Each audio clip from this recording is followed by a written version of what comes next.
I actually clock 35. Let's just do like a review of what my life is right now and how confused I am about certain things in my life right now.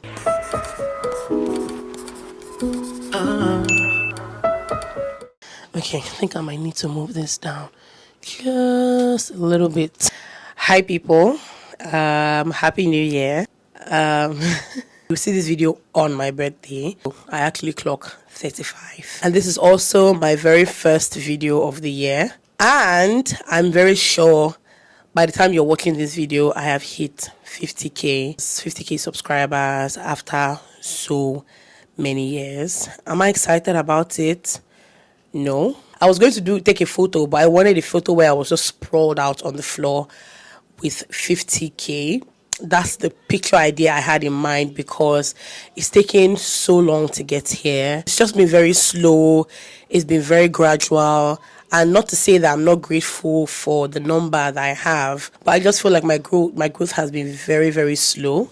There are things I could do. There are things that I could try, and there are things that I can of course change. I just haven't done any of that, so I'm not blaming the growth on anybody or anything or whatever, because people are still growing on this platform, but then there are a lot of hitches, and I just feel like everybody has their own story. I'm grateful for it, but I'm not excited about it. This video is just going to be me talking about how I feel about my life right now at 35. I don't want to do too much with this intro, but I appreciate every single one of you. Thank you guys so much. Me being 35, 5 years shy of 40, my age doesn't pressure me. And I think that stopped after I turned 30. I think there was so much I did for myself within that just took off that, how you have so much societal pressure about where you should be at this age, and then there's a lot of comparison. And, because now we're so overexposed to other people's lives. So these things are not things that you can actually run away from. People will tell me, oh, you're 35, your first daughter is 12. You had your children very early. So, things are good for you. You're married. And I think that looks good for us Africans and Nigerians, to be specific. There's also the category of people who are like, well, you don't have a boy child. So, that's what I'm trying to say. There's always going to be pressure.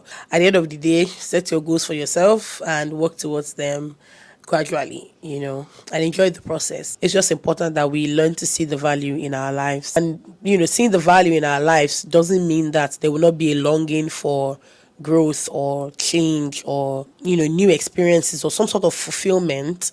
It's not devoid of all of that. Did I think this was going to be my life so many years ago, maybe when I was in my 20s? Definitely not. I had no picture of what I wanted my life to be, and that's the honest truth. Let's start from home, because that's where clarity begins. So sometimes I look at my children and I'm like, oh, this is not the life that I want for them. I want this to happen for them. I want this to happen for them. And a lot of times it takes me back to when I was a child, and then I start to compare what my childhood was like, and I start to think, oh, maybe if my parents had done this, maybe things would have been a little different for me. Maybe I would have better opportunities. Maybe I would be in a different place. But it's not something that I allow to consume me. I think it comes up at certain times. There are certain times when things will not work out well, or there are things that I'm looking for, things that I'm working towards. They don't happen, and then it just takes me back to, oh my God, maybe if this was my life, this wouldn't have happened like this. And then now it doesn't make it easier that my children, or many children, are so exposed to the media. And I'm not saying in a bad way, not in a bad way at all for some of them. Children are so smart these days. They get very influenced by a lot of the things that they watch, and then they kind of use other people's lives as a yardstick to measure theirs. And they don't do this unconsciously. It's very conscious. It's like, okay, I watch this person, she has this, can I get this? Why don't I have this? Why don't I have that? And sometimes there's just that slight feeling of, oh my God, am I failing my children? When I was a child, I wish my parents had done this for me. And now that my children are requesting this of me, am I not doing enough? Am I not providing enough? Am I not working hard enough? It's not just finances. Sometimes it's time, it's dedication. and it's something that you may not be able to give them, and then you're just asking, and you're asking yourself so many questions, and you're thinking, okay, am I not so good of a parent, you know? And then for me, because I have a preteen, it's not been the easiest thing. It's easier when they're younger, and I'm not saying it's easier in the sense that you can actually control them or anything like that. But as children get older, they come into themselves. They become very opinionated. They talk back sometimes, and it's difficult to not be that toxic parent who will not give them room to speak, will not give them the room to voice out their opinion. So even though I know that you guys see a lot of videos of me and Grace, you know, there are times behind the scenes where we don't agree, and there's always like a back and forth of, oh my god, you should have done this, and she's like, oh my god, mommy, you didn't need to shout, oh my god, da da da da da. Trying to manage that on its own is a lot, and sometimes like it makes me just think, okay, if this is what I'm dealing with, and this is my first child, I still have 2 more children to go, and these children are so different, so you don't even know what to expect from the second child and from the third child. And sometimes I'm like, okay, like I really want to do this and I want to do this well, but did I make the right decision? Did I actually decide that I want to have 3 children? I have to go through this, and this is just one of the so many things that you're going to have to experience with children, right? Raising them in their preteens, and then they get to the teenage stage, and then they have to mingle with boys, and then they get to uni where you're not there with them, and then they might decide they want a party or they want to go out with friends, and then you're thinking of their safety. It is such a long journey. And then let's talk about academics, let's talk about finances, let's talk about peer pressure. There's just so much. It bothers me and it makes me question myself as to what I was thinking when I was having 3 children. And this is not to say that I regret my children, because obviously I don't. I love them. But sometimes I get to that place where I'm thinking, oh, if I could go back in time, knowing what I know now, knowing how much work it is to parent children, I don't think I would want to have 3 children. I definitely want to get the experience of having a child, but I'm just thinking maybe I would have just 1 child, because I feel like right now, with the way my head is at, I just think that I can deal with 1 child. And sometimes saying it out makes it feel like it's bad, but I know deep down within that I understand myself and I know what I'm trying to say. But it might come across to someone else as crap, like, what the hell are you saying? But really, I don't care. I think it's very important to know who you are, know where what you're saying is coming from. If it's coming from a place of, oh my gosh, I need to heal, I need to deal with this, it's a problem, or if it's coming from a good place, right? So when I say stuff like this, I don't feel any way about it, but I know that it can come off to some people as me saying, oh, I regret being a mom or something. It's just, I just feel like now I now realize how much work it is that you have to put into raising children, and it's a lot. It's so much that when I see people just pop babies out, I'm just like, are you guys thinking the way I'm thinking? Are you putting all of this into consideration? And then I see people have children for certain kind of men, and I'm like, do you people really put thought into this thing? Do you actually think about it before you do it? So yeah, that's how I feel about that. This is what I do. I am a full-time content creator. I earn from YouTube and I earn from, Instagram as well. I haven't made money from my TikTok. Yeah. Of course, I wouldn't be doing this all my life. So there's also always that thought of long-term. What's the long-term plan? I'm a graduate of geological sciences. Did I do that course because I picked it out myself? No, I didn't. I got into geology because it was more like the available course. And I think at that time it was like, oh, oil company, you're going to work in an oil company, which I didn't have a problem with. But now when I look back and I think of some things, I feel, well, not that I feel, I know that I went to school because that was what was required of me at the time. My parents wanted me to go to school after secondary school, and that's why I went to school. Being in school, being in uni it wasn't easy for me. I was so distracted. I was so broke. Things were just tough. Just the lack made me so distracted, and I was just tired. A lot of times I was frustrated. I didn't want to do much. And I remember it's even, I would even have problems with my friends because I would just sit down and I don't want to talk to anybody. And my friends are wondering, like, what's going on with you? I would just be so moody. But I don't want to tell my friends that I'm broke. I don't want to tell them I don't have money for lunch. I don't want to tell them I don't have money to cook. So I would just sit by myself. And I remember so well how one of these days my friend came to me and she called me out. And this is making me almost want to tear up. And my friend called me out and she said, "Kiki, come out." And I came out we have a long balcony in the hostel. And she called two of my other friends. And they were like, "What's going on with you? What's wrong with you?"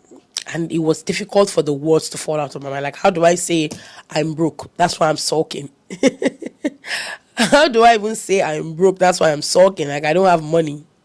And eventually, I can't remember how the words came out or how I told them, or maybe they suggested, or maybe they were guessing. I'm not sure how that happened, but eventually they found out that I didn't have money. And I remember them saying, "Okay, I have food stuff. What do you want? Say something you want." And I just cheered up, and I would always withdraw, and this is what my experience was. So, being in school, I feel like I went through school just because I needed to go through school, just because my parents wanted me to go to school and come out. And so I did that, and I did not do well at it at all. At all. I didn't. So a lot of times, now that I am an adult, I'm aware, I'm informed, I think I want to go back to school. And I've said this on the channel before. The yearn for it just keeps coming. It's never died. So now it's more like I'm now making an informed choice. Like, I know this is exactly what I want and this is what I want to do. I did consider another something in geology, which I actually enjoyed. So it's just, me trying to figure out, okay, what do I want to do? Do I want to go to school? If I go to school, am I planning to get a job? Now, I feel like I'm going to school on my own terms.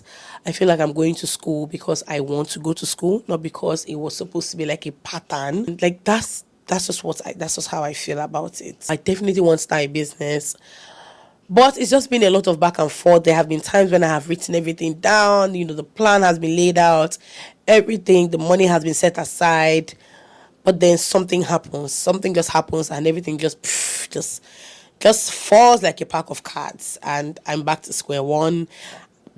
And when you get back to square one, it's never back to how things were. It's always the cost of living is higher, the exchange rate is crazy, the naira is down in the pit. Start from the bottom.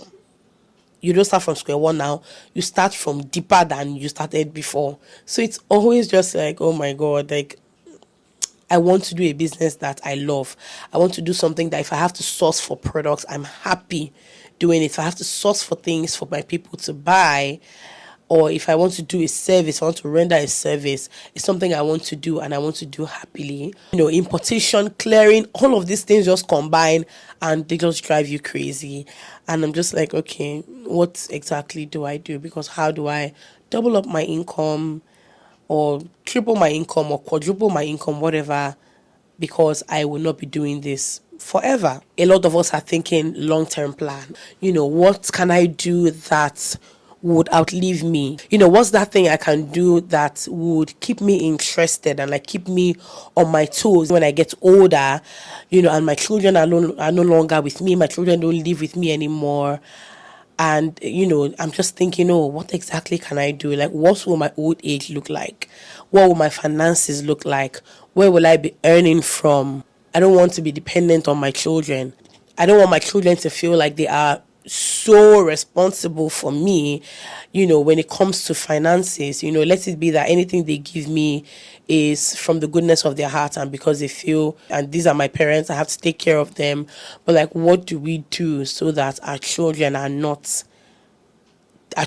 have to feed us, So these are like things that will just come to mind and kind of become a bother. One thing I also always wonder about is what my friendship life is like right now. First of all, I don't have a lot of friends. Most of the friends, like my closest friends, are not around me. But then one of my really closest friends that was in Lagos has moved to Canada. She moved last year. And then I made friends within my area. I was enjoying the friendship because we're not far away from each other. We used to go out together. We would hang out at each other's houses. We would have movie dates and all of that. And those friendships made me feel really happy and just made me feel like, okay, I have something else apart from, family time and like work and all of that. I felt happy with those friendships. But now they've all relocated. Like Benny has left, Joyful has left. I'm just left with Frida.